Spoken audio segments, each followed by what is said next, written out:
낯선 남자와 10년 동거래, 이게 무슨 일입니까? 이담 아나운서. 네, 한 80대 여성이요. 지난 3월에 경기도 양평에 있는 집 근처에 파출소를 찾아갑니다. 그러면서 폭행을 당했다. 어머. 제발 집을 팔아서 나를 요양원으로 보내달라고 했는데요. 어허. 이 여성요, 당시 상황을 봤더니 갈비뼈 3개가 부러져 있는 상황이었다고 합니다. 어머. 이 80대 여성의 집에 60대 남성이 네. 10여 년째 10년 이상 살고 있었는데 네. 그 남성이 이제 80대 여성이 나가달라고 요구하자 폭행을 했다고 합니다. 어머. 그래서 경찰이 일단 이 80대 여성하고 60대 남성을 분리한 다음에 네. 이 60대 남성이 뭔가 수상하다라고 아하. 판단을 해서 이 남성에 대해서 수사를 개시했습니다.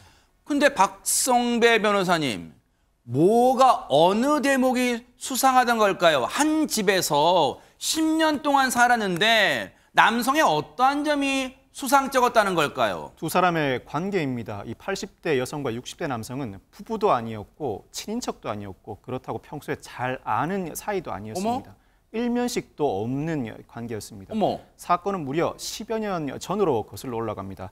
당시에 공공근로를 하면서 네. 집수리 사업에 투입됐던 60대 남성, 이 80대 여성에게 돌봐줄 가족이 없다는 사실을 확인한 뒤에 접근해서는 10년도 넘게 이 집에서 무단 거주해온 어머, 것입니다. 세상에. 심지어 지난 2016년에는 조카 행세를 하면서 이 여성의 집에 전입 신고를 하기까지 합니다. 어머, 세상에, 듣고도 믿기지가 않아요. 그런데 임주혜 변호사님, 전입신고를 아무나 막 할 수 있어요? 그러니까 이게 지금 신고잖아요. 신고제로 이제 운영이 되다 보니까 간혹 이렇게 위장 전입하면서 집주인의 동의 없이 무단으로 전입 신고가 되는 사례가 있긴 합니다. 어허. 하지만 당연히 안 되죠. 네. 지금 이미 세대주로 누가 계신 상황에 전입 신고하고 있는 그런 상황이라 집주인 동의 있었어야 됐는데 제대로 동의를 아마 획득하지 않은 것으로 보입니다. 어머. 이 60대 남성이 허위 서류를 만들어서 주민등록상 신고를 전입 신고를 마친 그런 정황도 확인해 볼 수 있을 것 같은데 문제는 이 주민등록법에 따라서 주민등록을 거짓 신고를 하면 처벌 규정은 마련되어 있으나 어허. 공소시효가 3년으로 정해져 있어가지고 이 부분, 이 죄에 대해서는 적어도 처벌이 어려울 수 있는 부분은 있는 것 같습니다. 허허,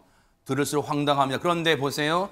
저 집에 10년 동안 살 동안, 그러면 김현주 평론가님, 주변 분들이, 원래 그 동네 사시던 분들이, 아니 누구요? 누군데 여기 이 집에 와서 그냥 이 할머니랑 같이 사는 거예요? 물어볼 수 있잖아요. 동네 주민들 입장에서는 이 80대 여성과 60대 남성이 부부일 수 있다라고 생각했을 수 있을 것 같아요. 왜냐하면 너무 세월이 오래됐잖아요. 일단 네. 10여 년 전부터 한 집에서 살았고 또 공공연히 이 남성이 사실 우리는 사실혼 관계야 라고 이야기를 하고 다녔다는 주변에. 거예요. 그러니까 자연스럽게 너무 오랜 기간 같은 집에서 살다 보니까 이웃들은 뭐 별로 대수롭지 않게 생각을 했던 것 같습니다. 아니 그렇다면 이 몹쓸 남성이요, 박성배 변호사님, 애초부터 뭔가 꿍꿍이를 가지고 이 집에 눌러 앉은 거 아니에요?